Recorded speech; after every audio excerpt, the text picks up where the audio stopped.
This is what space actually sounds like. First off, I'm sure everyone believes they can describe the sound of the Earth since we reside there. You will be startled when I show you what the sound of the Earth from space sounds like. Alright, next.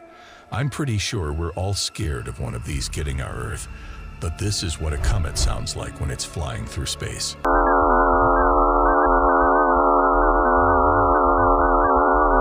Yeah, I was not expecting that.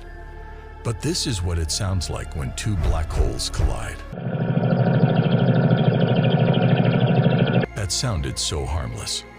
But finally, I'm about to show you what it sounds like when there's a lightning storm on Jupiter.